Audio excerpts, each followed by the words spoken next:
Para a gente entender, a mobilidade religiosa, ela aparece com maior nitidez com a relação entre especialização e diversificação das alternativas religiosas.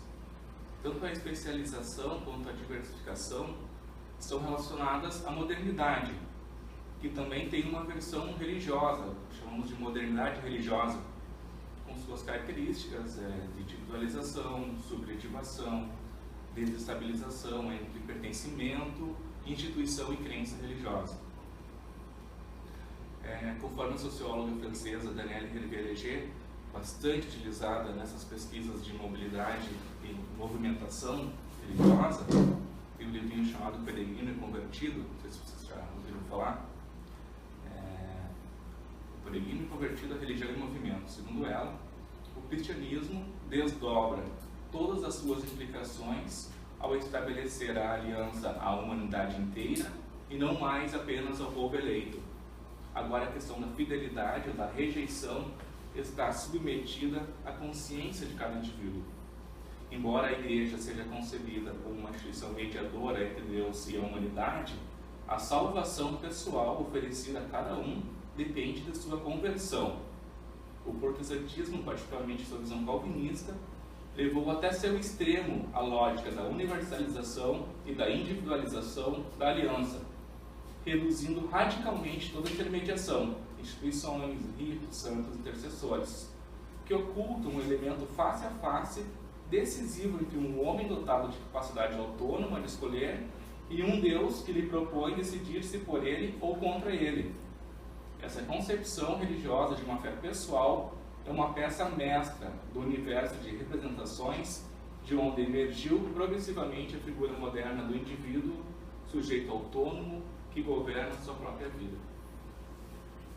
Hervé-Léger retoma a teoria da secularização para rever a relação estabelecida entre modernidade e religião. A modernidade foi associada ao enfraquecimento social e cultural da religião. Isso se deu pelas suas características capazes de mobilizar as sociedades modernas, como a racionalidade, aquela adaptação coerente dos meios aos fins que os perseguem, a afirmação do indivíduo sujeito, capaz de fazer o mundo no qual ele vive e construir ele mesmo as significações que dão sentido à sua própria existência, a cisão com o mundo da tradição, colocando o ser humano como centro do corpo cidadão, capaz de orientar-se e orientar o mundo que o cerca.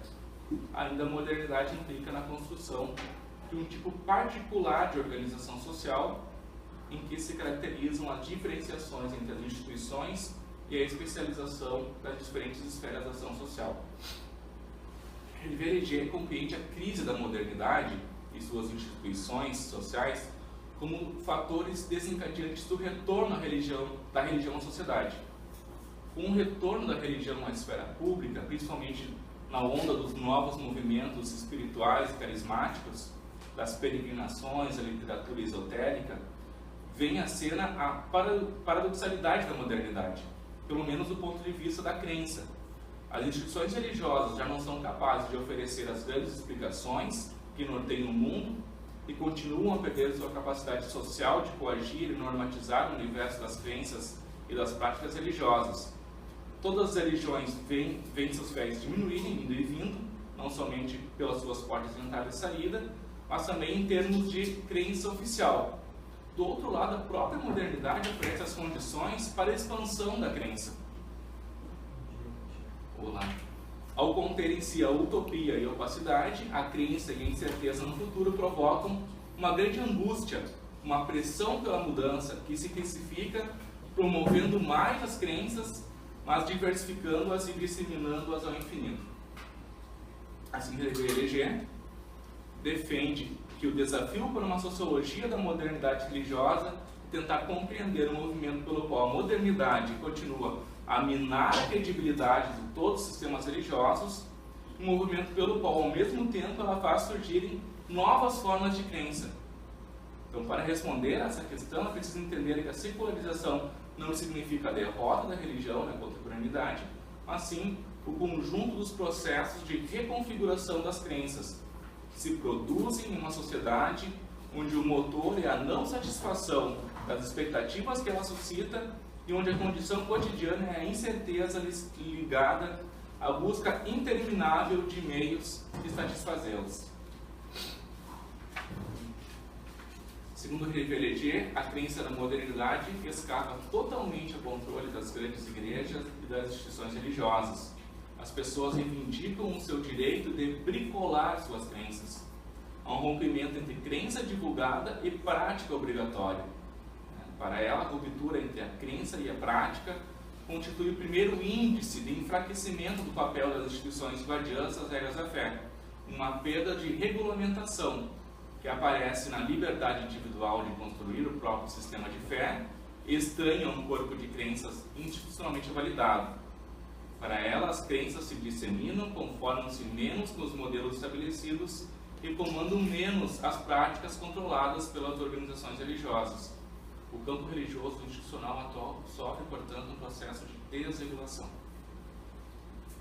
Cito ela: se a crença e a pertença não mantêm mais ou mantêm cada vez menos unidos, é porque nenhuma instituição pode, de forma permanente, em um universo moderno, caracterizado tanto pela aceleração da mudança social e cultural, como pela afirmação da autonomia do sujeito, prescrever aos indivíduos e à sociedade um código unificado de sentidos, e menos ainda impor-lhes a autoridade de normas que dele decorrem, porque nenhuma delas escapa do confronto com o individualismo.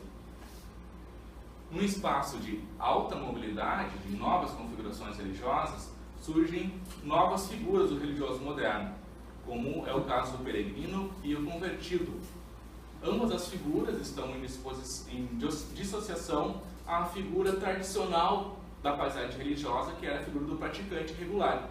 A pessoa que nascia, era batizado, passava todos os ritos, o casamento e morria na mesma igreja.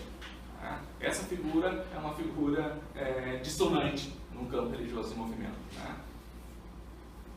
E aí, então, agora, eu vou falar para vocês, o texto vai ser um pouco mais leve, o início é mais pesado, mais leve, em torno dessa questão desses novos tipos de pertencimento numa era de mobilidade. Então, a religiosidade está em movimento, e esse movimento ele precisa ser identificado. Isso não é fácil.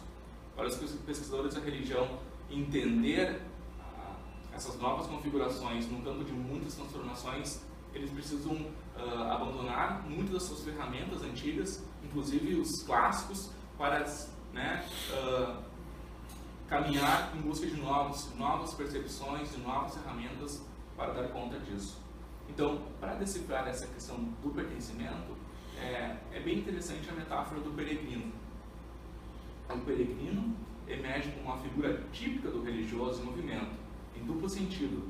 Inicialmente, ele remete de maneira metafórica à fluência de percursos espirituais individuais, percursos que podem, em certas ocasiões, organizar-se como trajetórias de identificação religiosa. Em seguida, corresponde a uma forma de sociabilidade religiosa em plena expansão, que se estabelece ela mesma sob o signo da mobilidade e da associação temporária.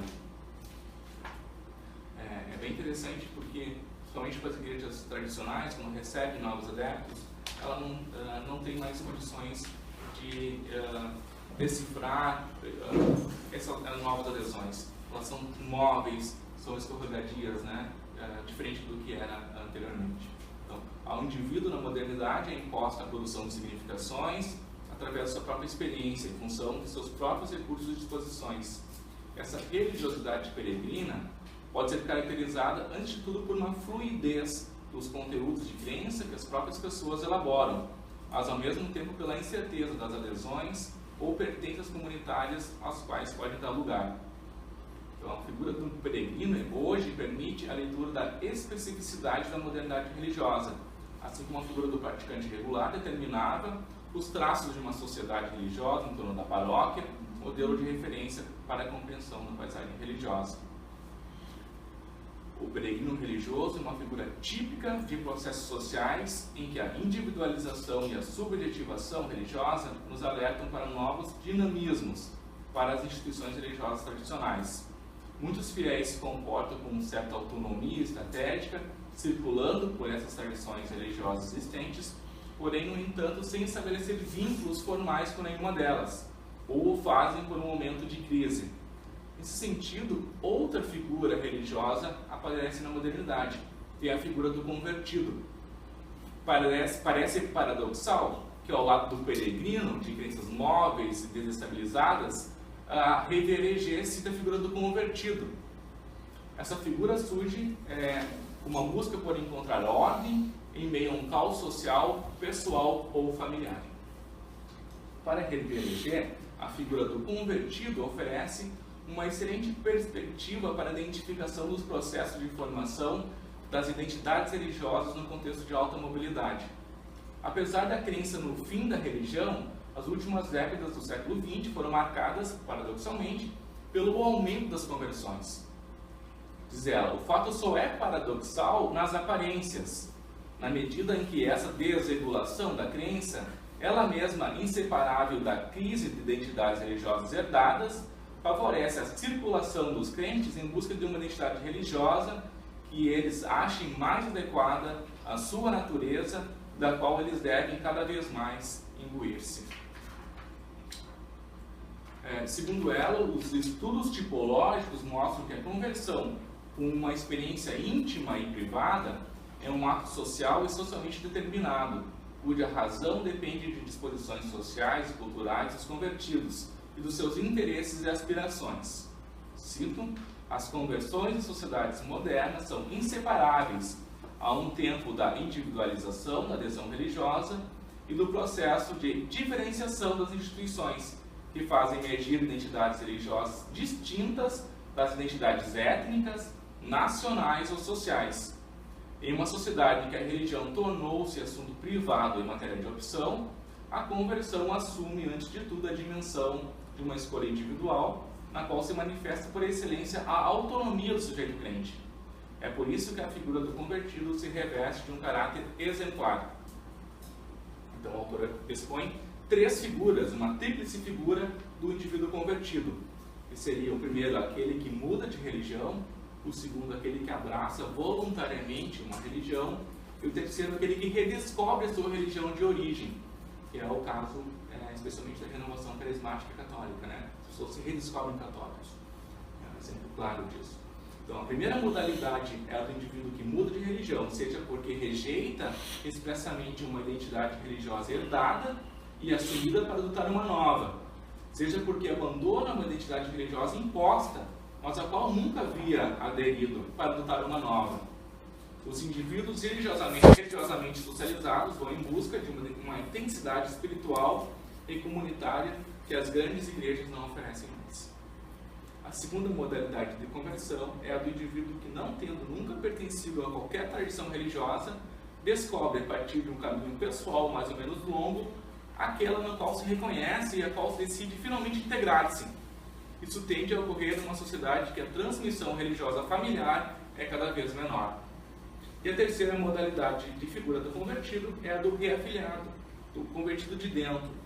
A conversão de dentro, em muitos casos, significa o questionamento de um regime frágil de pertença religiosa.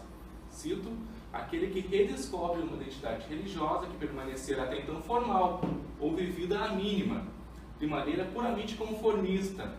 O protestantismo, como o catolicismo dos países ocidentais, oferece hoje exemplos múltiplos dessa dinâmica de reafiliação, presente em particular, mas não exclusivamente, nos movimentos de renovação, do tipo neopentecostal e carismático, que oferecem a seus membros as condições comunitárias de uma experiência religiosa pessoal e fortemente emocional.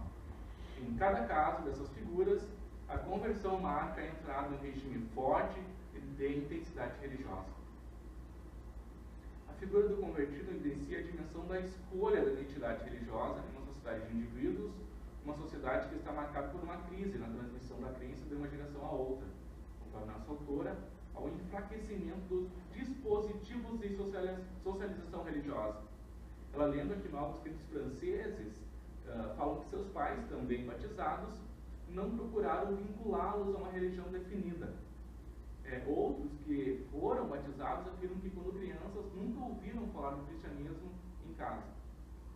de filiações formais, cito, o convertido manifesta e cumpre esse postulado fundamental da modernidade religiosa, segundo o qual uma identidade religiosa autêntica tem que ser uma identidade escolhida. O ato de conversão cristaliza o reconhecimento, o reconhecido valor do engajamento pessoal do indivíduo, que expressa, de certa forma, por excelência, sua autonomia enquanto sujeito crente. A conversão religiosa, na medida que inicia, ao mesmo tempo, uma reorganização global da vida do interessado, segundo normas novas e sua incorporação em uma comunidade, também constitui uma modalidade notavelmente eficaz de construção de si em um universo onde se impõe a fluidez de identidades plurais e que nenhum princípio central organiza mais a experiência individual e social. Então, para finalizar essa parte, a figura do convertido tem que impor-se como uma figura modelo do crente. Como a secularização está corroendo as formas conformistas de participação religiosa, a conversão passa a ser relacionada à concepção de uma intensidade de compromisso religioso que reitera uma autenticidade da opção individual do indivíduo. Para Leger, converter-se é, em princípio, abraçar uma identidade religiosa e sua integridade. O cristianismo via no convertido uma testemunização divina, tendo nele uma atitude de acolhimento. Para a socióloga francesa, as igrejas deveriam até, logicamente, empenhar-se em provocar conversões para realizar sua missão salvífica, como fazem com formidável eficácia as correntes evangélicas e neopentecostais pelo mundo inteiro. Termino essas figuras e agora a gente desce um pouco pensando o nosso contexto nacional, né? A gente tem algumas ferramentas para pensar essa mobilidade e agora nós temos, vou apresentar algumas informações, alguns dados que ajudam a gente a entender se essas ferramentas são úteis ou não para a gente pensar a mobilidade no Brasil.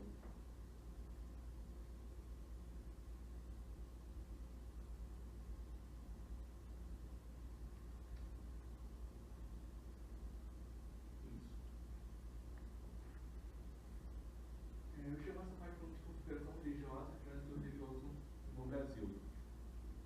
Com a ruptura do monopólio católico, apostólico romano sobre o Estado brasileiro, autores têm percebido a emergência de um quadro de pluralismo e de diversidade religiosa, quando uma pluralidade de interpretações do mundo diversificou o campo, permitindo que tradições e denominações religiosas disputassem fiéis e sem enquadramento religioso.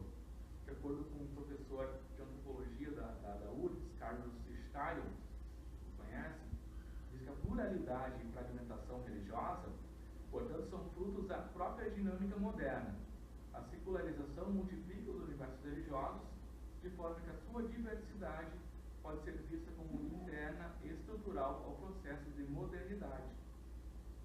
Para Marcelo Camurça, há uma tendência de crescente situação de pluralismo e diversidade religiosa no país.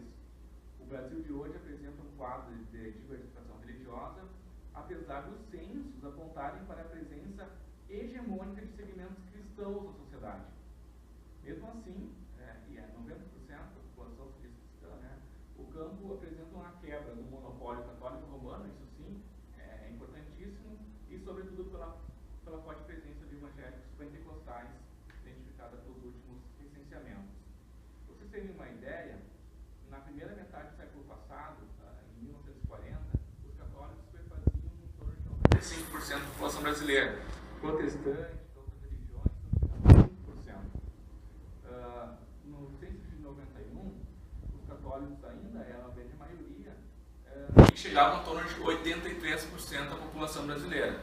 Os protestantes, em 91, formavam em torno de 9%, e já pensando que já existia, o pentecostalismo já dava suas caras, né? Não ignorando a questão das duplicidades, das multiplicidades religiosas, que é comum no nosso campo, kardecistas, afro-brasileiros e outros compunham 3%, menos. Né? A diversidade religiosa vai aos poucos se intensificando. Como afirma Brandi, a diversidade religiosa do país é muito mais marcada pelo leque sempre crescente de denominações evangélicas. São os evangélicos a grande novidade dos últimos recenseamentos.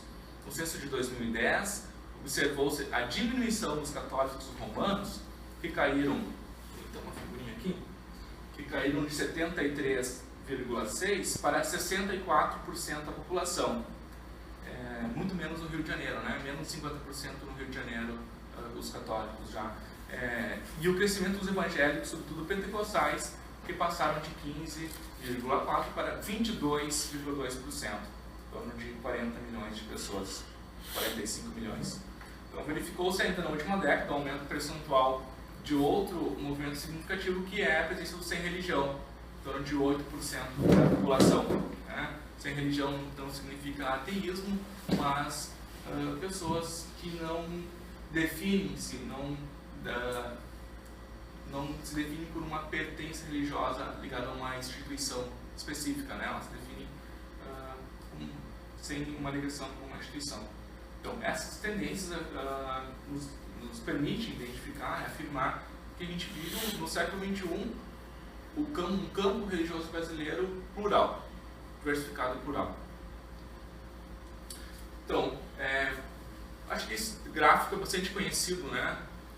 Eu não conheço o grupo, não sei até o que vocês estudam, né, sobre a questão da religiosa, mas enfim, esse aqui, digamos, é um gráfico que foi produzido no ano 2012.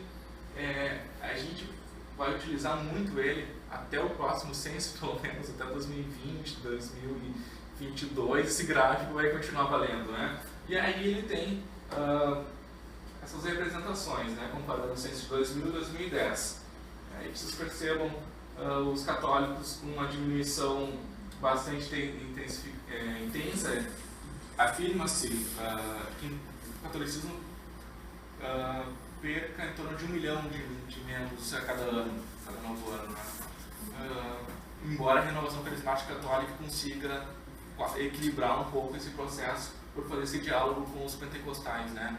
Não em diálogo de abertura, mas em forma de manifestação da religião e forma de prática religiosa. Então, os evangélicos, incluindo aqui os evangélicos tradicionais, em torno de 4% da população brasileira, um número bastante estável. Eles continuam com 4% em quase todos os censos, embora algumas igrejas tenham mostrado crescimento, como a Igreja Batista, por exemplo, né? A Adventista também tem crescido um pouco, e aí o boom dos pentecostais, né? Assembleia de Deus disparando muito, com bastante crescimento, e um enfraquecimento da igreja congregacional, Congregação Cristã do Brasil, diminuindo um pouco, perdendo a membresia. Mas existem esses dados de cada evangelho? Sim. Eu tenho, depois posso te passar. O evangélico já ficou um negócio muito grande, né? Essa denominação já inclui muita coisa. Isso.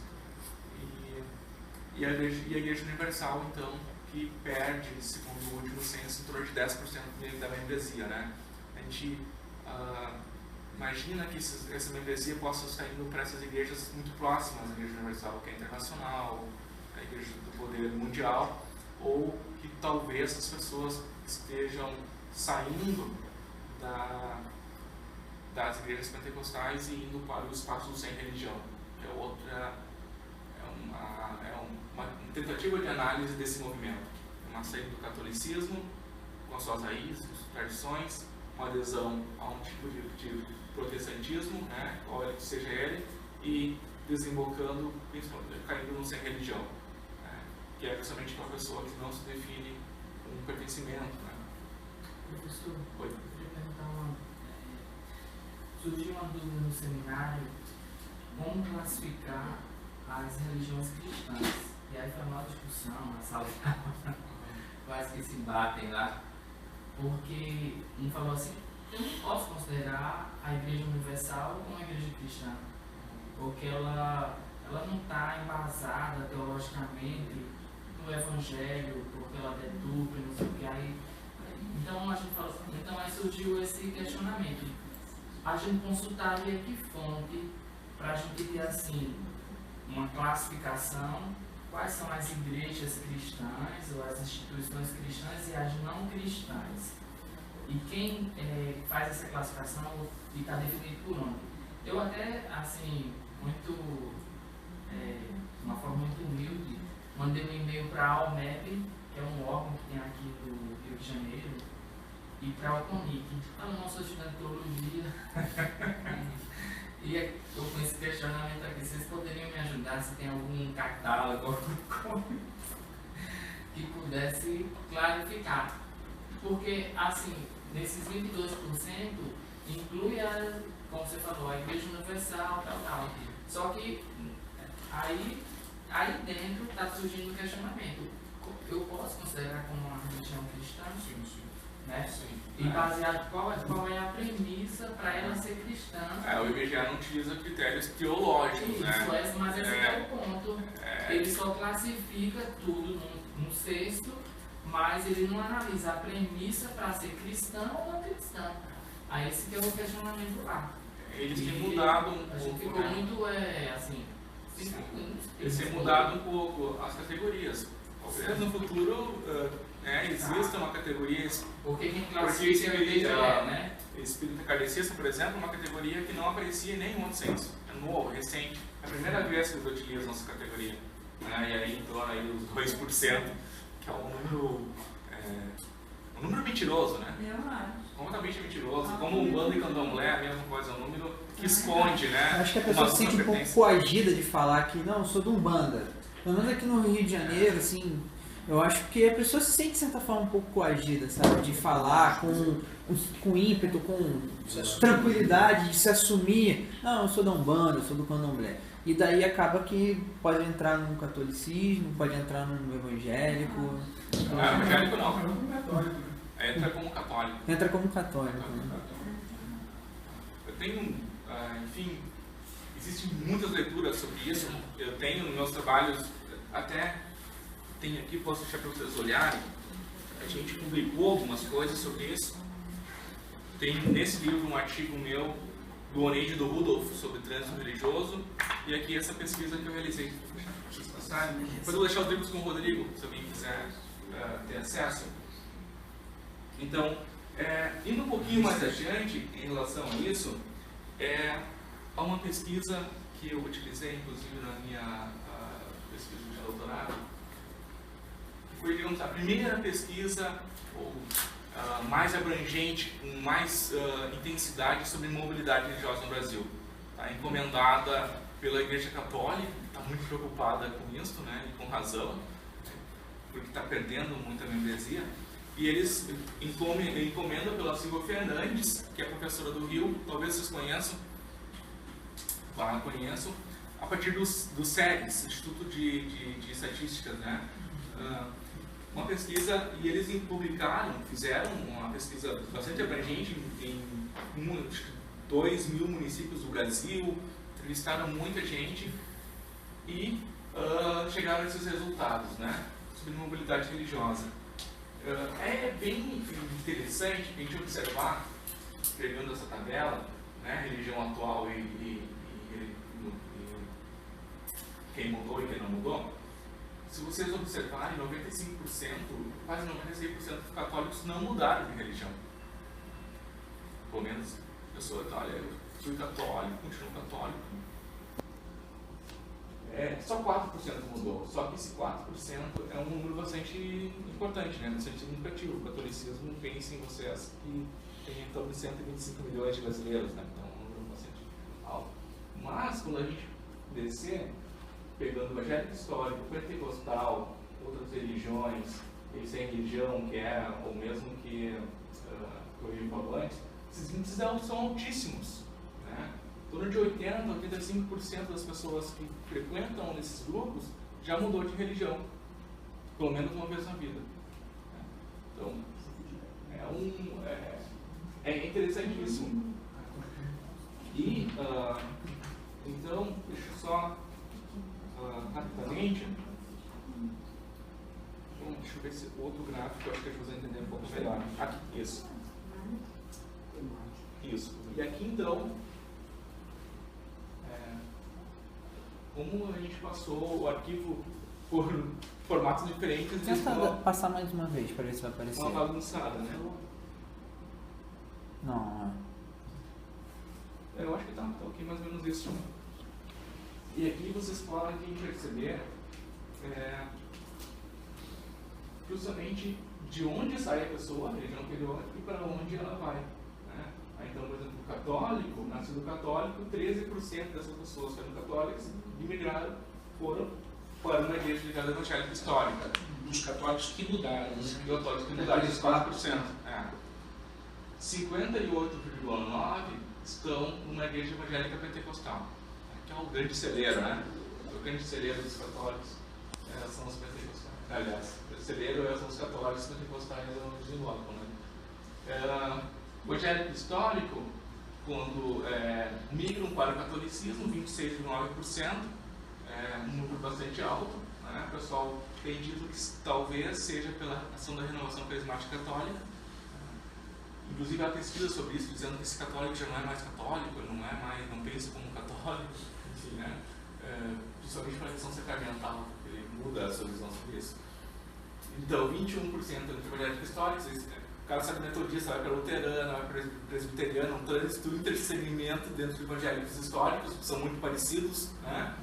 E 50% caindo nos pentecostais, os evangélicos históricos. Então, quando essas igrejas tais tradicionais que representam algum tipo de crise, está explicado, né?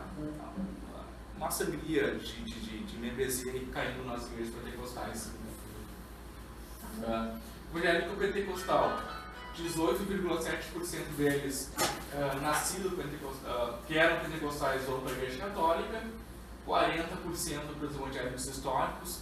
Há pesquisas que já indicam que as pessoas cansam do pentecostalismo, do neopentecostalismo, acabam ficando numa igreja protestante mais tradicional, né, mais comunitária, porque perderam esses laços no neopentecostalismo. Novamente, 40% no número de pentecostais, esse trânsito intersegmento, né? A pessoa está no Universal hoje, amanhã ela vai na Mundial, ou vai na Assembleia, é bem comum isso. Então, a questão do sem religião, né? Sem religião acabam indo ou para o evangélico pentecostal ou para o católico. Né? Inclusive, eu não trouxe esse gráfico, eles fizeram, elaboraram uma rota, né, dessas entradas e saídas. Né? Então, no Brasil, por exemplo, as pessoas saem da igreja católica, quem sabe católico vai para um evangélico, cai no sem religião, ou no espírita.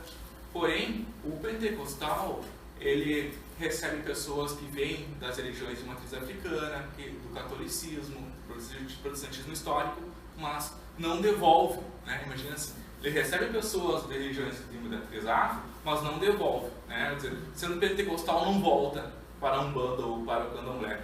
Ou, por exemplo, o pentecostal não recebe do espiritismo, né? E nem manda para o espiritismo. Não há um diálogo de comunicacional, de trânsito entre espíritas e pentecostais. Né? Inclusive os autores utilizam isso para dizer assim, a partir desses dados, dessa tese do sincretismo e da livre comunicação entre religiões do Brasil, ela não é coerente, porque há umas rupturas aqui, né? Só que essas rupturas, elas são feitas por essa cosmovisão pentecostal, protestante tradicional pentecostal. Quer dizer, essa ruptura entre uma vida anterior com suas raízes, com a família, a partir de uma conversão e uma adesão, digamos, uma aceitação da comunidade como uma nova família. Né? Abandona a sua casa e me siga. Então, quer dizer, o pentecostalismo, e aí utilizando o Pierucci, ele vai dizer, olha, ele abraçar uma religião protestante e abraçar uma nova religião. E isso é uma novidade para o campo religioso brasileiro. Porque antes, abraçar uma religião era abraçar aspectos de uma religião dentro de uma cosmovisão católico afro-kardecista, digamos assim, que é essa raiz forte do campo religioso brasileiro. Né? E abraçar o pentecostalismo é abraçar uma nova religião e desvincular-se de suas raízes. E a partir disso, talvez se explique por que essas rupturas. Né? Embora o neopentecostalismo depois vá, de certa forma, novamente fazer esse diálogo com essa cultura católico afro-kardecista, né? A partir da sua visão mágica da relação entre o fiel e o sagrado e as mediações que a igreja oferece.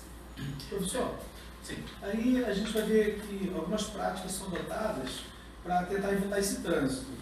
E a gente nota assim, muito claramente umas práticas absorvendo os valores da modernidade para que ele se sinta confortável diante desses valores, como o uso de tecnologia, um bom ambiente, um aspecto moderno. Você sai do campo da eclesiologia tradicional, aquela igrejinha pequenininha, aqueles bancos próprios de madeira, para poder você entregar a ele o ambiente moderno, para ele não fazer a migração. Né? A gente vê também algumas práticas na administração eclesiológica, a manutenção.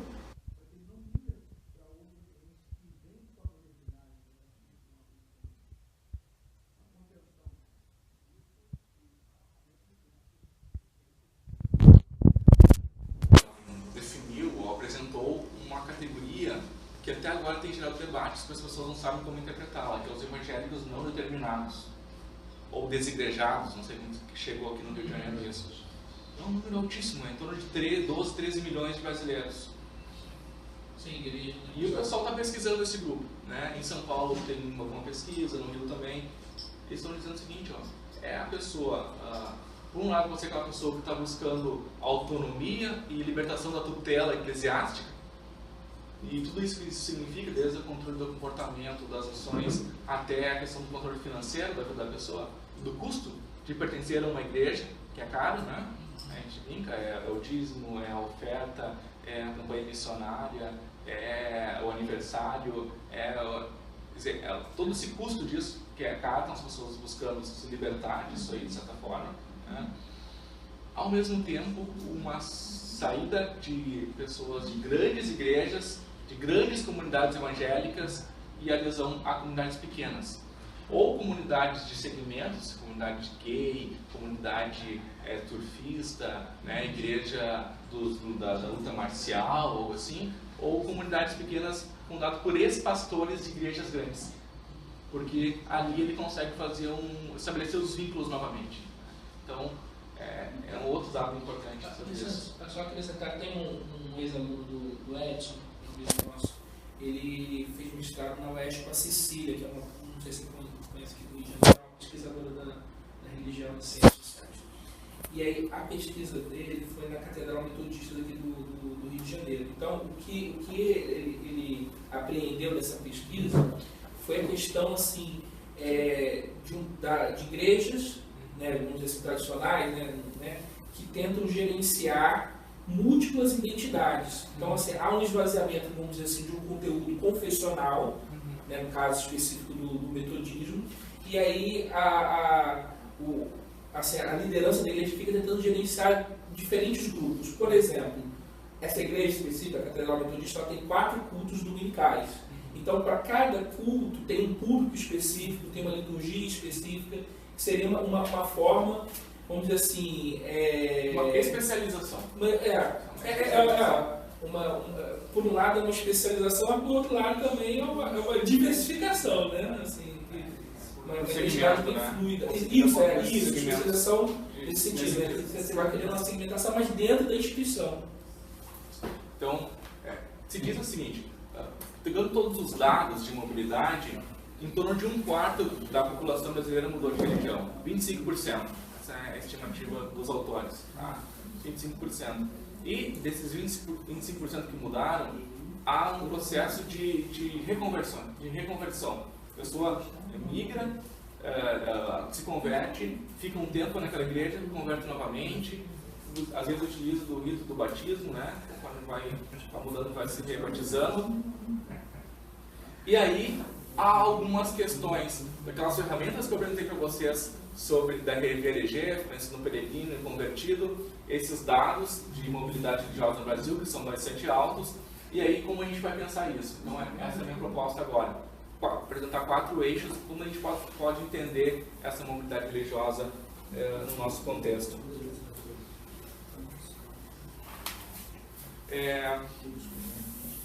São 4 eixos, tá? Propostos pela Silvia Fernandes. O primeiro dela, que ela fala, é a desfiliação institucional.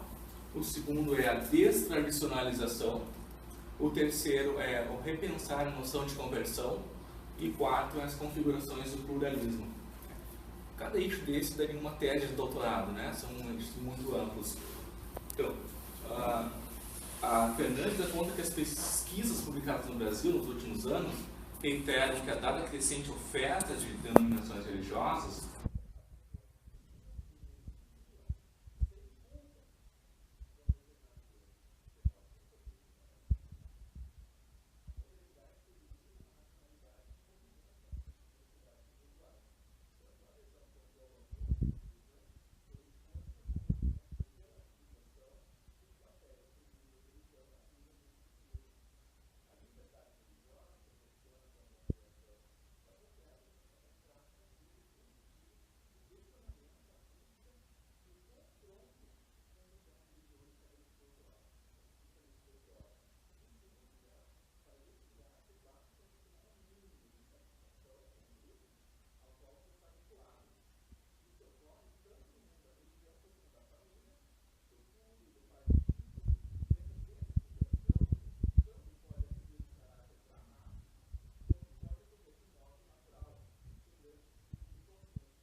para os agentes humanos, mas não imprime guias capazes de nortear as escolhas de condutas. Cito, as igrejas cristãs têm passado por um processo dinâmico e tenso de reconfiguração da tradição, provocado por um movimento também dinâmico da sociedade e com elas interage. Por um lado, se procura assegurar e reforçar a tradição e a identidade cristã em suas vertentes, protestantismo e catolicismo, e por outro, braços ou tentáculos dessas tradições expande-se para além do seu próprio corpo, adequando-se à proposta mais atraente no universo religioso hoje, que é aquela que vai de encontro às subjetividades, que incluem as emoções e o sentir. Então, conforme Fernandes, as migrações têm, por um lado, motivação religiosa, e por outro lado, indicam a busca pragmática por um lugar onde se possa se sentir bem. Os entrevistados da pesquisa do SERES, que mudaram de religião, elegeram a opção "por que você se sente bem?" para a pergunta sobre o motivo para estar na religião atual. Isso demonstra que a tradição tem mudado de lugar na vida das pessoas, uma vez que poucos elegeram a opção que demarcava a manutenção da religião dos pais ou a preservação da herança recebida. Outro aspecto que atrai as pessoas a uma nova religião é a presença de elementos emocionais, como música e louvor. Mas também esses são os motivos que mais desagradam os fiéis. Para Silvia Fernandes, esse posicionamento dos informantes sugere a existência de um imaginário social no qual a religião não precisa necessariamente oferecer conteúdos teológicos ou normativos que fortaleçam os vínculos com a comunidade religiosa. Mas antes, essa relação é fortalecida pela capacidade da instituição em oferecer sentido à comunidade de fiéis, propiciando uma vivência religiosa muito mais subjetiva do que objetiva. A instituição precisa tocar o coração, produzir um apelo do tipo emocional. E, por último, o terceiro aspecto, ela problematiza a noção de conversão. Então, o indivíduo que circula pelas organizações ou que migra e se estabelece numa nova instituição religiosa, seria de fato um convertido? Pergunta. Uma pessoa pode circular pelas instituições, ficar por um tempo na condição de sem religião, retornar a uma determinada igreja ou grupo religioso e aí assumir uma nova identidade e sentido de pertença.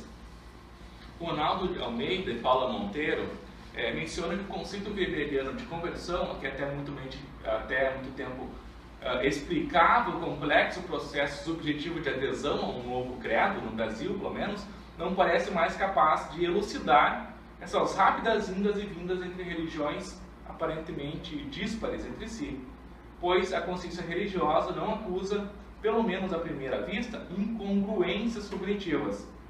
Lísias Negrão, ao sugerir a existência de um denominador religioso comum, escreve que esta base desmente a noção de conversão religiosa.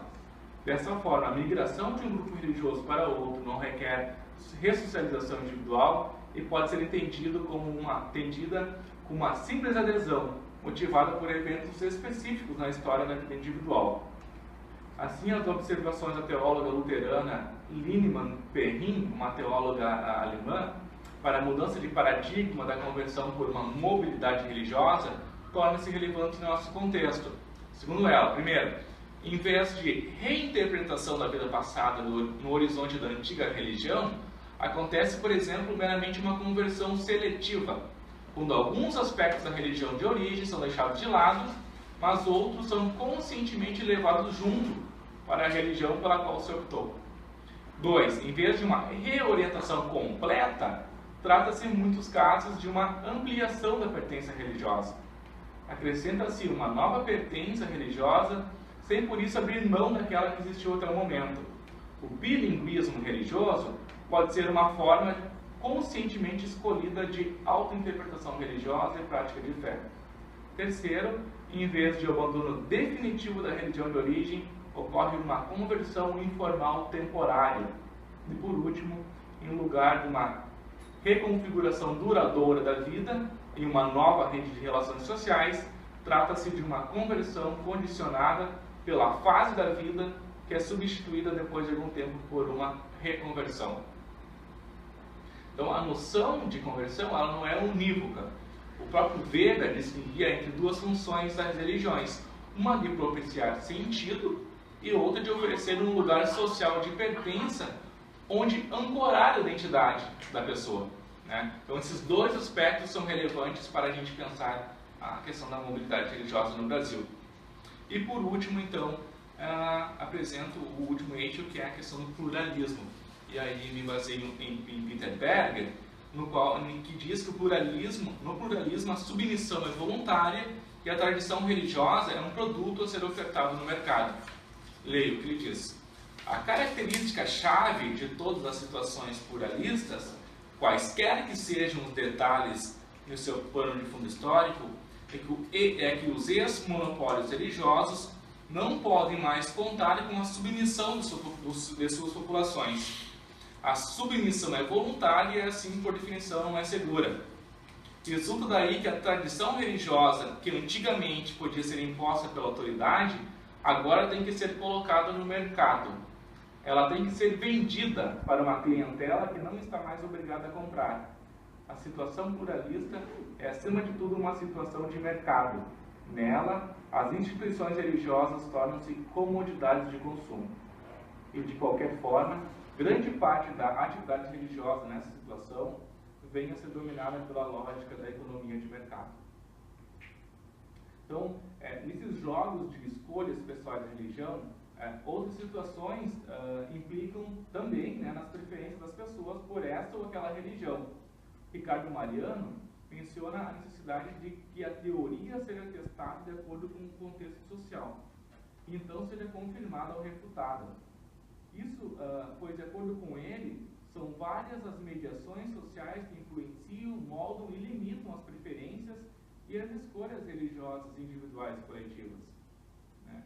Ele retoma a Maria Montes, que afirma que a adesão à fé pressupõe um trabalho mais amplo do social, que anterior aos indivíduos molda para eles suas opções no campo religioso.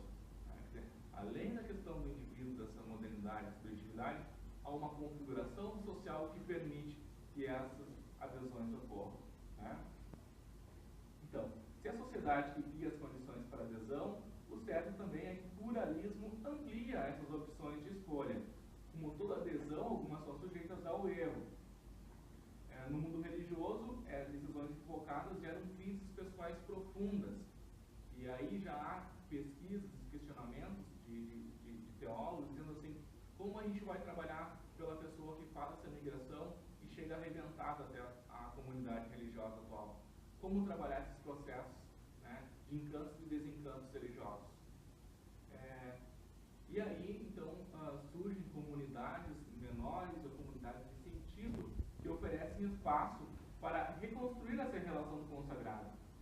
não exigindo que a pessoa abandone a sua fé, a sua caminhada de fé, mas a aceita integralmente, né, em seu seio.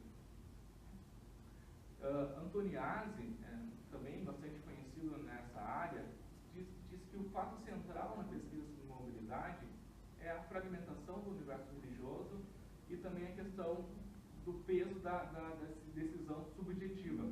Tá? Essa primazia do indivíduo na escolha da religião, ela evidencia mudanças na sociedade. Né? O sujeito crente, ele, ao escolher a sua religião, rompe com elos e raízes da tradição. Certamente, a cidade favorece a escolha, a opção religiosa, né? Mas ela também evidencia descontentamentos com as instituições religiosas, recebidas principalmente como herança, né? Ou a busca de um lugar religioso em que a pessoa consiga se adaptar se adapte às necessidades individuais, né? Ou então a uma convergência social. Uma preferência religiosa pode ser abandonada tão prontamente quanto ela é aceita, né? E é nesse sentido, a partir dessas escolhas, dessas trajetórias religiosas, é que eu cheguei então ao trabalho de pesquisa de adesão à ISLB, a Igreja Evangélica de Confissão Luterana no Brasil. Aí então eu passo a apresentar para vocês essas trajetórias que ancoraram em diversas comunidades de fé. Como o tempo já está bastante apertado, eu não vou apresentar para vocês o histórico do luteranismo, né? De como ela chegou no Brasil e quais foram os seus caminhos e opções e mudanças, né? Rapidamente pensemos que o luteranismo vai se organizando a partir da imigração alemã no século XIX, né? Primeiramente, essas comunidades eram organizadas por pessoas da própria comunidade agricultora, chamada de pseudo-fara, falsos pastores, né, se chamou depois.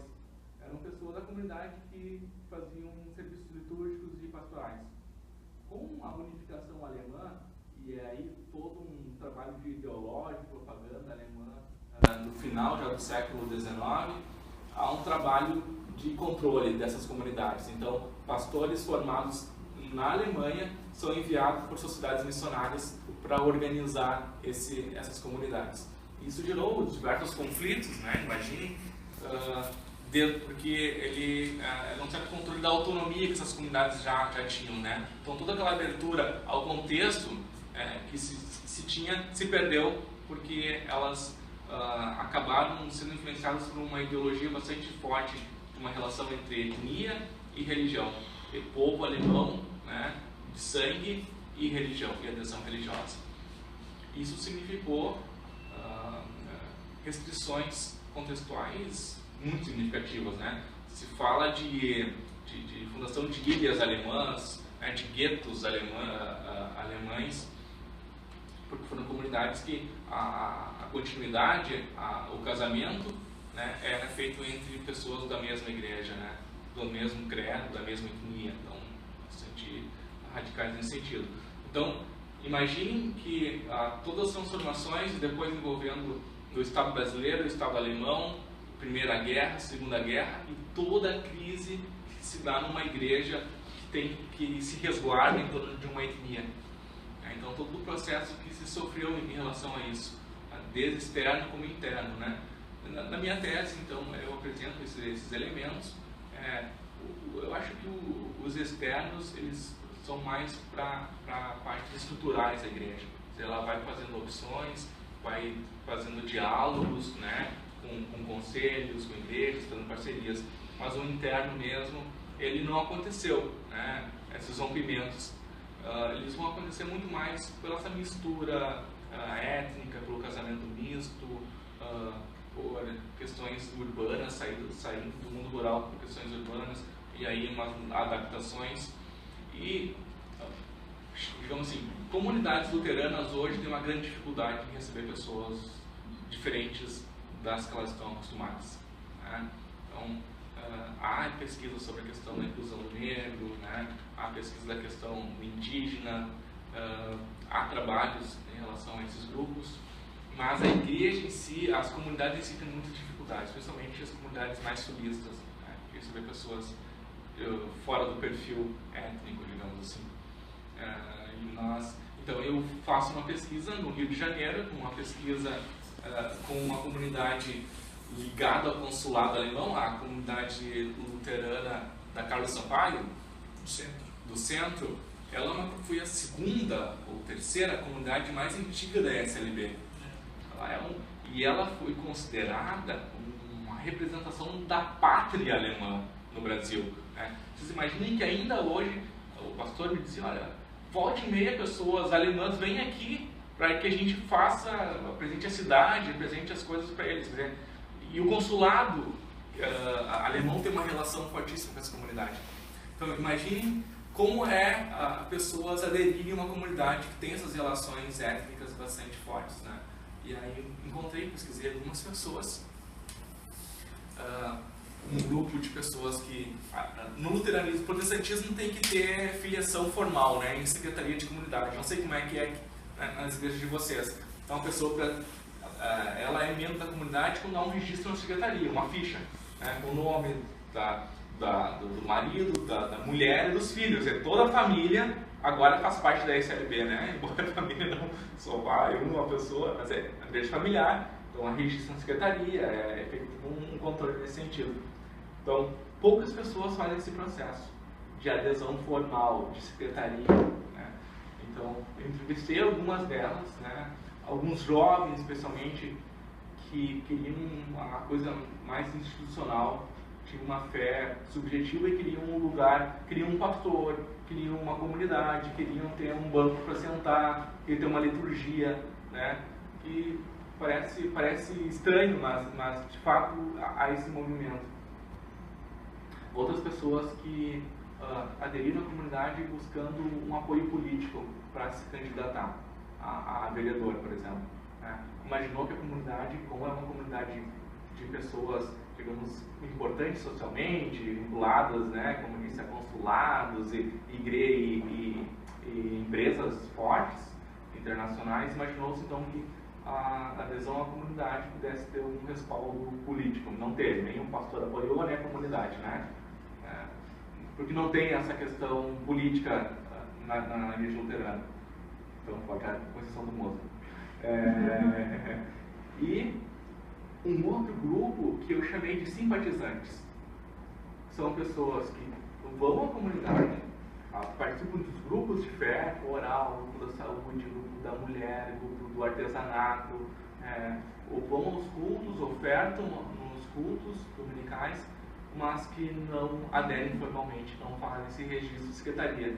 E muita gente dizendo, olha, eu vou na Universal uma semana eu venho aqui, ou eu não faço, eu não vou aderir à comunidade formalmente porque eu não consigo ter uma doutrina só, né? Outros que fazem um mix daí de espiritismo, reencarnação, com compreensão mariana e com justificação por graça e fé de Paulo por Lutero, né? Faz um mix religioso assim. Então vocês imaginam, tem a questão da mobilidade e tem também a questão da formação da crença da pessoa com esse movimento que é muito quebrado, muito fragmentado, né?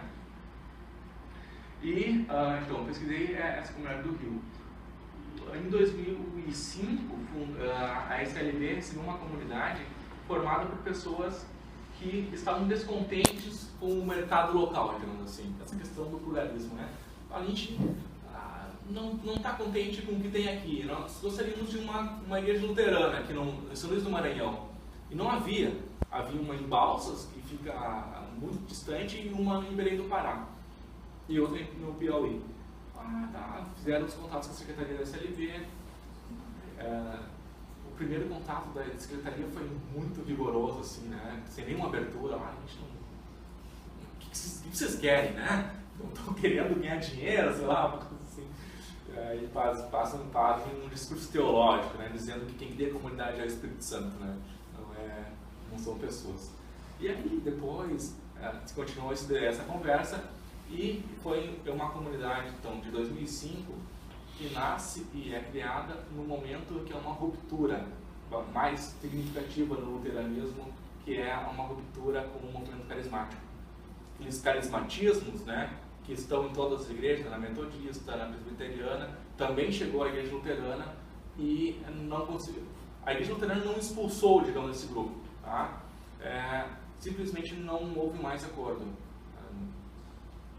porque pegou a questão do batismo, né? A igreja luterana defende um batismo só, o batismo de infantes, e o movimento esse carismático, ligado a vários pastores, defendiam então o rebatismo, né? O batismo de adulto, como confissão de fé e mudança de vida.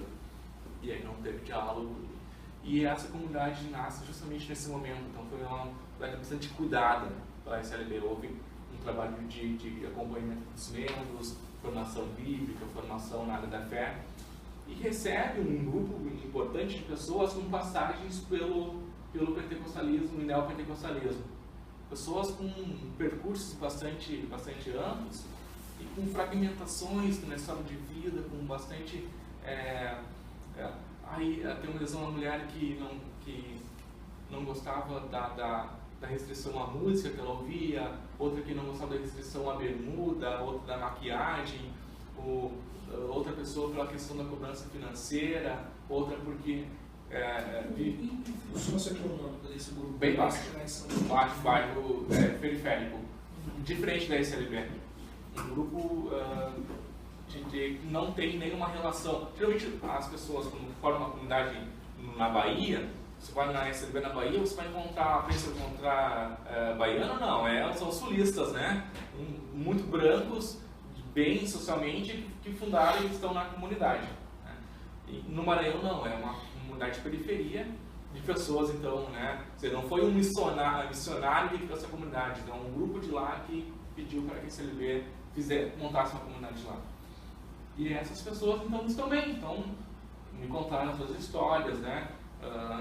E aí esse linguajar pentecostal, interessantíssimo, né? Vamos dizer, olha, no pentecostal a gente estava no vermelho, né? E agora na igreja luterana a gente, então, está melhor financeiramente, né? Antes a gente tinha briga com a família, agora a família está toda unida, está participando da comunidade também. Quer dizer, aproximações, na minha concepção, e eles fazem um rito de profissão de fé, um rito público. Olha, eu declaro que eu acredito em tais aspectos doutrinários e tal, e isso no culto. E esse rito de profissão de fé, que é exigido para fazer o registro formal da pessoa à comunidade, para eles, que é um rito muito banalizado, em alguns casos para eles é quase como um rito de conversão. Então, eu tenho um caso, por exemplo, de uma pessoa que emigrou, mas o marido não. Porque o marido tem relações taxista, tem relações extraconjugais com várias mulheres. Ele diz, meu marido tem, né, ele tem outras mulheres e tal, e ele não faz a profissão de fé, porque quando ele fizer, daí ele não pode mais fazer isso, né? Ele vai ter uma vida mais regrada. Então, essas compreensões de mundo, compreensões de rito, nossas linguagens religiosas dentro de uma comunidade luterana tradicional. Né? Então, isso também explorei bastante na minha tese. Então, e por último, uma comunidade de adesão de pessoas pelo casamento, principalmente mulheres que descobrem, né, o namorado, começa uma relação. Bom, e agora, qual igreja, né? Algumas vão dizer, não, tudo bem, vamos para a igreja luterana. Outras, não, mas eu não vou. Né? Tem uma assim, não é aquela igreja de fazer gritedo, né? De seu namorado, gritaria. Não, é uma igreja bem calma e tal. Não, mas eu não vou igual, eu vou ficar na igreja católica. Então, esses relatos dessas pessoas que fazem essa adesão pelo casamento. E nesse tipo de adesão, a família é muito importante. Quer dizer, além da comunidade, há uma inserção, essa inserção comunitária é facilitada pela família, pelo apoio familiar, sogros, sogra, irmãos, tias, né, que pertencem àquela comunidade. E essas pessoas, então, que aderem pelo casamento e geralmente são católicas, não fazem os rompimentos com a Igreja Católica em termos de fé. Elas publicamente são luteranas, mas no âmbito doméstico, privado, as suas relações de fé são católicas, né? Com Maria, imagens, santos, bem católico.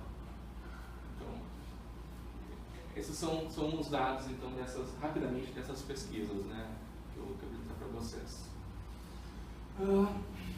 Incenso, vamos conhecer no meio-dia. Alessandro, fazendo assim Vamos abrir com um debate, né? Isso que eu não consegui.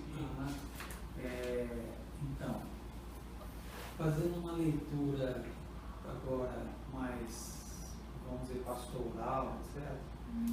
E o que você acha que tem, né, nesse conjunto de dados que você levantou? Quer dizer, me parece que não dá para voltar atrás, né? Porque tem uma coisa, às vezes, uma certa ilusão de que dá para voltar a ser aquele cristianismo antigo, tradicional. A palavra que você mais usou aí é fragmentação, fragmento, né? Essa coisa da secularização, do individualismo, e está tudo aí. Né? Então, pensando que não tem muita volta, né, no sentido, às vezes a gente está construindo uma. Né? E então, pensando nesses dados, o que a gente pode pensar daqui para frente? E num sentido bem moral mesmo, o que há de positivo nisso, né?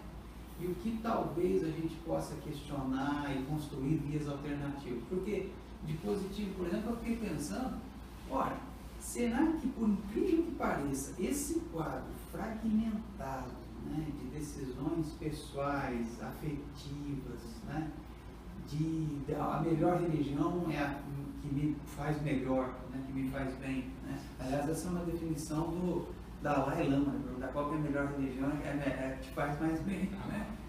É interessante isso. Ora, esse quadro, por incrível que pareça, não aproxima muito mais essa época, essa era, daquele, vamos dizer assim, cristianismo primitivo, onde, de fato, você não tem uma cultura cristã, você não tem todo esse elemento, né, onde a coisa acontece mais ou menos por aí mesmo, com decisões pessoais, com rupturas muito fortes, né, com uma coisa da ordem assim, muito menos da cultura, você não tem, né, a não ser depois do século III, aquela coisa do Constantino, etc. Mas ali você tem uma coisa que lembra muito isso também, não é? Quer dizer, o que você acha disso?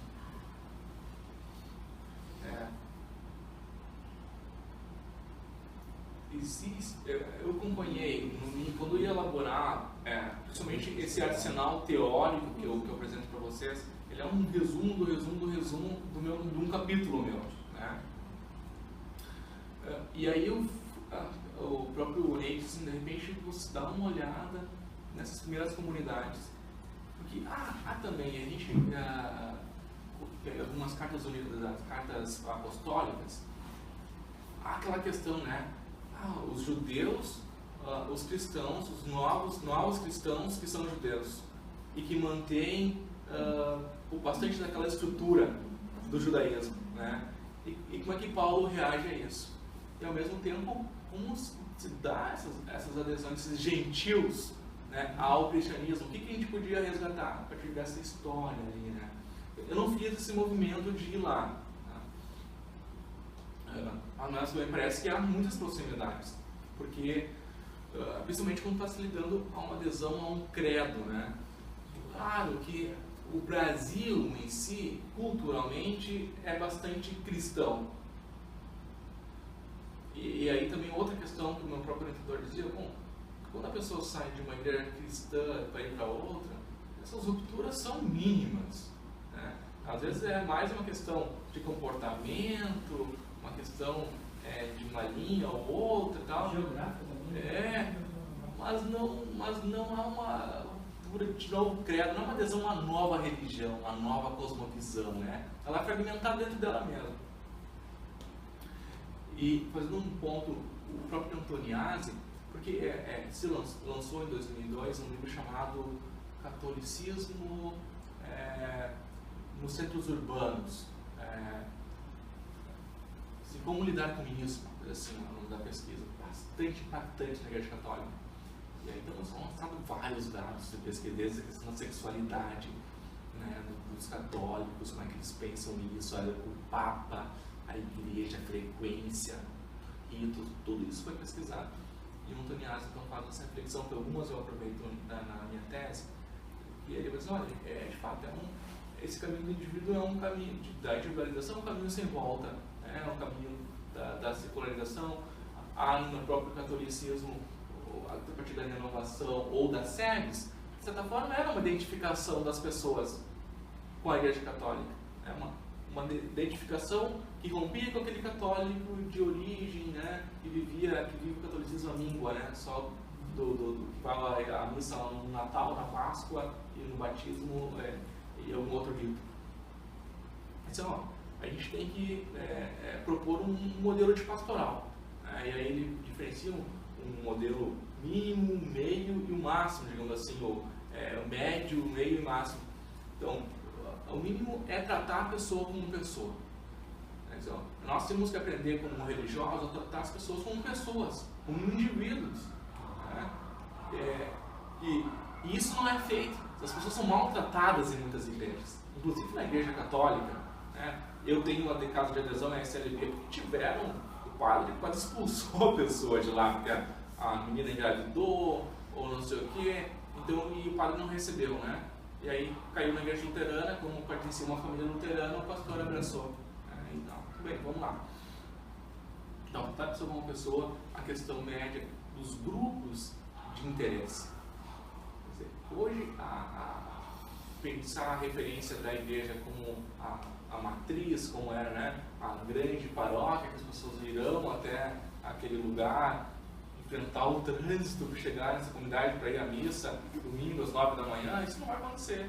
Então, cria além dessas questões das comunidades de bairro, grupos pequenos de interesse, mas são grupos que não estão isolados dessa grande comunidade, que fazem diálogos com ela, mas que são a expressão da grande comunidade naquele espaço. Então, ele vai por esse lado. E aí, por último, também a questão da presença da igreja nos meios de comunicação, na internet, em outros espaços que ela possa ser acessada pelas pessoas, né? Principalmente dialogando com esses meios de comunicação. Então, essa é uma resposta interessante, ao meu ver, né? Para essas grandes igrejas tradicionais. Eu tenho um pastor do Rio que dizia, olha, eu tenho um membro que mora 2 horas do centro, né? E aí me falaram, faz uma visita para essa pessoa. Eu vou me deslocar 2 horas para fazer a visita para a pessoa, né? E voltar. Quer dizer, o trabalho dessas comunidades, de grandes igrejas tradicionais, com pessoas tão esparsas pelo espaço geográfico, também é bastante difícil, né? E é bem comum. E aí é interessante, se vocês observam, por que há tantas comunidades neopentecostais tão próximas nos bairros? Por que elas crescem nas periferias? Porque elas estão perto das pessoas. No Maranhão, uma coisa que as pessoas dizem, olha, a gente não vai numa igreja que está distante, a gente quer uma igreja no bairro, né? Aquela coisa católica do interior. Então, aí, ela está perto, está próxima da pessoa. Então, eu moro perto, ou eu me locomovo, fico perto dessa comunidade. Acho que isso é uma outra questão, que as igrejas pentecostais conseguem cumprir, mas as grandes igrejas, presbiteriana, luterana, não conseguem fazer. Pelo menos os protestantes tradicionais não conseguem estar próximo das pessoas, pelo menos geograficamente, né, em termos de localização. Eu queria fazer mais uma questão, não posso? Vamos aproveitar. Estou pensando de novo nessa, que eu acho interessante fazer, claro, é uma coisa que é perigosa, você querer transportar uma época, pensar nessas duas coisas, você corre um risco aí, mas enfim, a impressão que dá é que o que aqueles primeiros cristãos viviam em termos, né, de opção, de pertença religiosa, né, de tal, é um pouco que hoje vivem algumas minorias que são aqueles grupos religiosos, né, mas, por exemplo, afro-brasileiros no Brasil. Aqui no Rio de Janeiro a gente está vivendo muito isso, né? Que por exemplo, certas comunidades, certas favelas, não é possível que tenha lá de Umbanda, um candomblé, porque os próprios traficantes, eles não permitem que isso aconteça. Por quê? Porque eles têm ligações, suas mães, seus pais, né, a um parentesco, com o mundo evangélico, e o linguajar, a cultura evangélica. Né? Interessante, cara, que hoje é como se esses grupos fossem uma espécie do que era o cristianismo lá. Uma vez uma pessoa falou uma coisa que eu achei tão interessante. Os cristãos eram o que são os Hare Krishna hoje. Né? No sentido assim, de minoria, no sentido de uma coisa estranha, no sentido de... Né? Então, como é difícil para a gente, quer dizer, essa solidariedade com esses grupos, né, dentro desse quadro novo, que é o quadro da pluralidade religiosa, das diferenças que elas aparecem, da solidariedade nossa, que somos a maioria, né? A cultura cristã, o esquema cristão, tudo é cristão. Quer dizer, com esses grupos que talvez sejam aquele cristianismo, né? E hoje nós somos uma espécie de império romano nesse sentido. Né? Quer dizer, como é que a gente pode também, a partir desses dados, né, buscar também uma pastoral, né, que leve em consideração isso? E aí tem uma coisa de reconhecer o pluralismo. Né?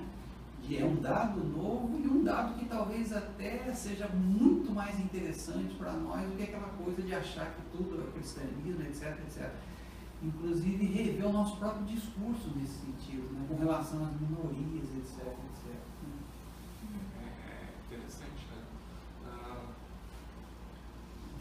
A nossa igreja não teria dificuldade de chegar no Vidigal hoje e fazer um trabalho lá. Claro. Mas se nós somos um grupo de candomblé, nós não podemos fazer isso, cara. Isso é grave, isso é um negócio louco. Tem o livro do Stark, né, que é o Crescimento do Cristianismo, onde ele trabalha isso, como o cristianismo cresceu, como chegou aos números que tem censos da época, números miraculosos de um ano para o outro. Ele vai trabalhando a questão da conversão e especialmente a questão das mulheres, que eram as mães que se convertiam ao cristianismo. E as mães, então, e aí as gerações, e aí foi crescendo tanto, até coisa que o imperador faz o imperador torna o império cristão, né? Faz a ligação. Mas, de fato, e o que talvez faça o cristianismo crescer no início seja um pouco o resultado dessa perseguição. E um apelo à minoria. É uma minoria. Essa mulher que ali ela pode ir, né? E eles faziam uma coisa interessante, porque às vezes se convertia a mulher do imperador, a mulher do chefe do Estado romano daquele espaço, né? E aí eles conseguiam crescer. Aí depois de novo mudava o governo, mudava o representante, perseguia de novo, e aí é bem interessante conhecer essa história do cristianismo como minoria para uma igreja, para uma religião depois de expansão, né, e de maioria. E de fato, se tu colocares essa agenda do pluralismo, porque o pluralismo, na verdade, é o exemplo do caso norte-americano. Quer dizer, é um Estado e há diversas religiões, diversas igrejas toleradas pelo Estado. O Estado não faz nenhuma intervenção, não tem nenhuma igreja definida, que é diferente do caso do Brasil, que tem uma religião de Estado, até Getúlio Vargas quase, né? Então, o contexto nosso favoreceu a um tipo de religião. E o caso do pluralismo norte-americano, tem várias denominações que se organizam sua base de fiéis, e o Estado não intervém, simplesmente permite. E se a gente for defender uma agenda assim, eu defendo, né, um Estado neutro, de certa forma, e que permita a diversidade. Porém, nesse caso, a minoria, e aí a questão, até que ponto o Estado deixando o mercado se organizar, até que ponto esses grandes não vão continuar massacrando os pequenos. Né? E aí, por exemplo, tu pega toda a agenda da cultura africana, e que é defendida pelo Estado, e por ali entra a religião, e aí alguns mecanismos, né, de defesa dessas micro-religiões que estão caindo, né? O pentecostalismo cresce pela adesão de católicos, mas com uma agenda de ataque a pessoas ligadas às religiões de matriz africana, né? E aí, desde do discurso até a ação, né, de combate a essas igrejas. A pergunta é, quando acabarem, de onde é que eles vão buscar novos membros? Porque a tendência é diminuir cada vez mais, né? que o bandista já não é mais aquele cara de raiz africana, nada disso, mas hoje o bandista quase é a pessoa branco, de classe média, né? Uma coisa que eu percebo, desculpa, a gente vê assim que normalmente a sociedade às vezes fica muito em prol do mais fraco, né? E pode ser que esse nosso crescimento, vamos dizer assim, que esse império romano que a gente vive, possa acontecer uma inversão no futuro, né? Como um ciclo talvez, né? Hoje a gente tem essas comunidades tão oprimidas pelo grande crescimento das igrejas evangélicas e pentecostais, mas pode ser que em algum momento haja talvez Mas interessante, Rodrigo, porque o Silas Malafaia, esses caras fortes das igrejas pentecostais e neopentecostais, dizem que o Estado combate os evangélicos no Brasil. Né? Então, a gente é perseguido. Não sei se você, volte e meia, esse discurso, que nós somos perseguidos pelo Estado brasileiro. E aí aquela questão, perseguido como? Olha o crescimento desses grupos, não tem perseguição nenhuma. Né? Claro que há, e aí entra aquela questão, o Estado brasileiro, quer dizer, ou ele reconhece a situação de pluralismo e deixa o mercado se organizar, ou ele busca reconhecer e proteger determinadas minorias, porque senão elas vão ser massacradas por esses grandes grupos, né, principalmente que se dizem ameaçados. É uma questão importante, e aí a questão é, a gente está numa época eleitoral, né? Eu não sei até que ponto, quais das propostas seria mais benéfico para isso, né? Para esse caso das minorias religiosas. Eu acho que nesse sentido ainda o PT conseguiria uma legislação mais impactante do que o PSDB, eu imagino. Porque tentou-se, né, fazer várias, tem lei, inclusive, as leis da educação, né, a questão da diversidade cultural e religiosa, que é obrigatória, né, nas instituições de formação, de educação básica e superior. Quer dizer, tem uma legislação e há uma organização do movimento negro em torno disso. Né? Eu não sei até que ponto tem força ainda para continuar esse debate. Assim, um comentário e depois uma pergunta. Um comentário que assim, eu acho até, Edson, acho que você até foi um pouco longe, você foi lá na raiz do cristianismo. Eu acho que isso é um movimento difícil assim, de reflexão. Né? Aí, eu acho que tem uma coisa que é muito mais básica, assim, que o evangélico no Brasil ele conhece a sua própria raiz, a sua própria história aqui no Brasil. Né? Aí lá no século XIX, o evangélico não podia casar, porque o casamento era monopólio da Igreja Católica. Aí o evangélico não podia ser enterrado, né? Aí era enterrado como indigente. Então ele era alienado de uma série de direitos. Então, assim, quer dizer, nós tivemos esse passado, né? E hoje a gente, assim, os evangélicos, né, oprimem, né, outras minorias, né? A própria questão, né, do discurso evangélico em relação aos homossexuais, por exemplo, né? Aí que querem negar aos homossexuais direito de herança, quando que lá no século XIX a gente não tinha o direito de herança, né? Porque a gente tinha os mitos familiares dos evangélicos no século XIX eram muito precários, porque eles estavam ligados todos à Igreja Católica que tinham essa relação com o Estado. Bom, esse era só um comentário. Outro, e aí eu acho que de repente até é mais fácil esse resgate da história da Igreja Evangélica no Brasil do que o resgate da origem do cristianismo, né? Bom, numa das suas últimas falas, aí eu acho que você usou uma expressão que é comunidade de sentido, né? E aí eu achei muito interessante, né? Porque você usou muito a sociologia da religião, né? E aí de repente você foi mais para a teologia pastoral, né? Quando você fala em comunidade de sentido, né? E aí eu acho esse caso lá de São Luís, eu acho assim muito interessante, que me parece que é um pouco disso, né? De assim, né? Aí Quer dizer, um grupo que forma uma comunidade de sentido, né? Que, assim, e que vai dialogar com uma tradição que é a tradição luterana, que isso pode ser, de repente, muito rico, né?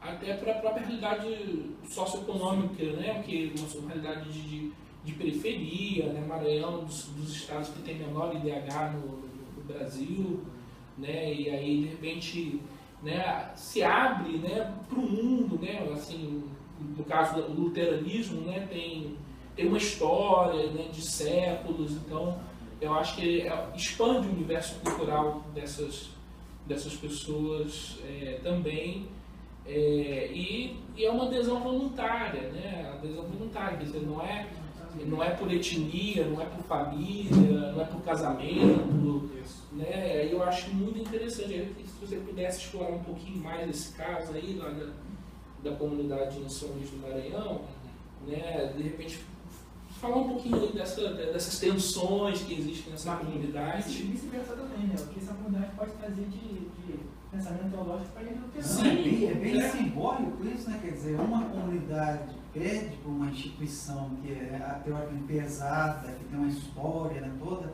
e ao mesmo tempo essa igreja também pode se renovar ali, cara.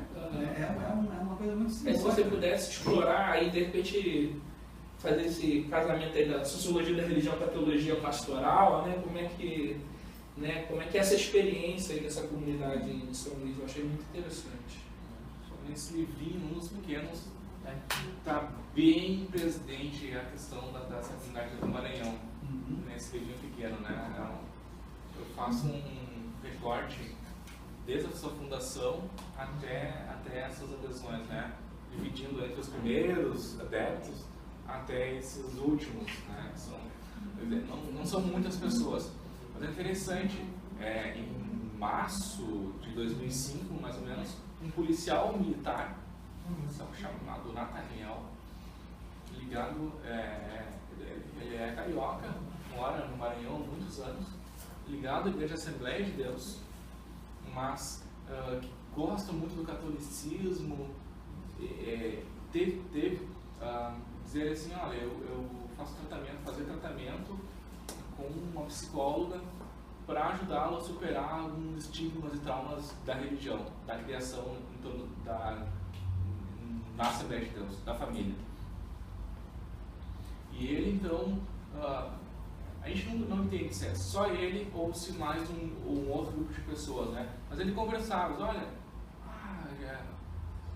não tem uma igreja aqui que a gente possa trabalhar a questão da liberdade, questão do ecumenismo, questão do gênero, que tenha... Vamos procurar. E aí ele foi para a internet, procurou lá e fez uma primeira relação com a igreja anglicana. E aí, ele teve uma conversa com a igreja anglicana e não gostou do bispo. Ele morreu há pouco tempo, Cavalcante. Nossa, de conhecimento, Cavalcante. É porque não pode gay, né? Isso, então. Que será? O professor Cavalcante não gostava, e aí ele foi conhecer a IEL, procurou o site da IEL e se dizia lá não ecumênica, né? Tem essa questão da igreja luterana brasileira, que é norte-americana e que não é ecumênica. E aí então o ISLB achou perfeito. E aí o que ele fazia? Ele retirava artigos da internet, da igreja luterana, que tem lá nossa visão sobre ecumenismo, nossa visão sobre Estado e religião, nossa visão sobre mulheres, sobre sacerdotes, e imprimia e entregando para as pessoas da circunvizinhança. Então ele ia cortar o cabelo, tinha um material aqui para você ler. E aí ele foi criando um grupo de um barbeiro, pessoas simples da comunidade, um açougueiro, pessoas que ele visitava, comerciante, e entregava esse material. E aí ganhou um respaldo, né? A SLB mandou alguns pastores lá, inclusive foi depois o Walter Altman realizar um culto antes do início da comunidade. E o Altman faz um culto com aquela veste litúrgica pesada da SLB, né? Um talário preto, tudo mais, aquela cruz, porque ele era o pastor presidente, então uma coisa perando ao catolicismo romano, né? Foram lá e fizeram, tinha uma escola, 150 pessoas. Logo depois veio alguém, que a SLB também tem as suas tensões ligado ao movimento pentecostal da SLB, digamos assim, né? O cara foi lá de gravata e a mulher numa guitarra, e fizeram tudo. Chegou no final, as pessoas disseram: não, isso aqui a gente não quer, isso aqui a gente tem. A gente chegou aquele outro. Já tem uma oferta, né? A gente quer um produto diferenciado. Aí o Nathaniel dizia: não é que as pessoas estejam cansadas da igreja católica. As pessoas não estão cansadas da igreja católica, mas não no catolicismo. O catolicismo continua, que foi abandonado, né, em nome de uma rigidez de igreja. Então aquela coisa intrínseca do ser humano, né, daquele cuidado, aquela questão pessoal, do silêncio do catolicismo, que ainda as pessoas lembram, né? E aí surgiu a comunidade, foi criado, foi mandado um casal de pastores, uma da educação cristã, que é um outro ministério da SLB, e um pastor, que ela vai cuidar da educação das crianças. Então é um projeto financiado por uma igreja da Baviera, da Alemanha. Então não há um culto, porque a comunidade não se mantém, né, em termos de recursos, são pessoas muito simples. Então esse casal e depois outros pastores foram trabalhando justamente isso. E é interessante, em 3 anos mudou 3 vezes o ministro da comunidade. Quer dizer, os ministros não se adaptavam à comunidade, porque era muito diferente. Aí você imagina, periferia, do lado do aeroporto de São Luís do Maranhão, bairro, São Cristóvão, né? Para pastores que estão acostumados a morar no centro das cidades. Então, a comunidade ficava no bairro e o pastor alugou um apartamento no centro, né? Aí a comunidade caiu em cima, já não funcionou, aí mudou o pastor, até que agora tem uma pastora que mora no mesmo local que a comunidade, deu certo, né? Então, aí sim, trabalho com as crianças, formação musical, formação cultural, trabalho com mulheres, trabalho com formação bíblica, coral. O marido da pastora, ele é coralista, né? E pianista, então ele tem um emprego também na Universidade do Maranhão. Então eles estão bem lá, a comunidade está gostando. Para essas crianças que estão tendo essas oportunidades de formação musical, erudita, digamos assim, cara, isso é algo que, para a história pessoal dela e para o bairro, é importantíssimo, né? Então, e aí os vínculos da SLB já com as igrejas ecumênicas da cidade, já ocupam esses espaços, né? É interessante porque há uma placa, assim, até então a comunidade era numa garagem, agora está construindo um templo. Havia uma placa escrita assim: a Igreja Evangélica de São Antônio no Brasil, desde 1824 presente no Brasil. Quer dizer, isso eu relato na tese. Não é uma igreja qualquer que está chegando agora, é uma igreja com uma história de 1824. E aí as pessoas que me entrevistavam diziam: não, mas eu estudei Lutero estava muito certo, né? As ideias deles batem com a minha. E aí, as pessoas apaixonadas pelo luteranismo, gente dizendo, mulheres que choravam na entrevista, dizendo: olha, se não tiver igreja aqui, você é luterano à distância, né? Uma coisa que tu não encontra no Sul mais, que é justamente esse vínculo de recém-convertido, né? Assim, ele está apaixonado por aquela coisa, por aquela proposta. E aí, então, há um resgate, mesmo que as adesões sejam pessoais, de pessoas, há um trabalho sobre a família, um trabalho sobre a importância da criança. Quando trabalha com as mulheres, trabalha a questão da autoestima, cuidado da saúde, a relação com o marido e tal. Quer dizer, se faz um trabalho religioso e social e cultural ao mesmo tempo. Claro, o grupo atingido é um grupo pequeno, não tem como a gente medir, né, o impacto disso para a sociedade mais distante, né? Mas para o bairro em si é uma grande oportunidade, né, de ter um espaço assim. Nesse livro, depois vocês podem olhar, há relatos maravilhosos de pessoas. Gente dizendo: olha, eu orava por uma igreja perto da minha casa, né? E relatos delas conversando com os pastores, digamos assim, né? Um dizia: essa igreja aqui prega a cura, pergunta a mulher, porque ela buscava e caminhava de igreja em igreja buscando a cura. Passou por várias, foi rebatizado em várias igrejas, né? Daí ele disse: não, aqui a gente não prega a cura, aqui a gente prega que a cura ocorre pela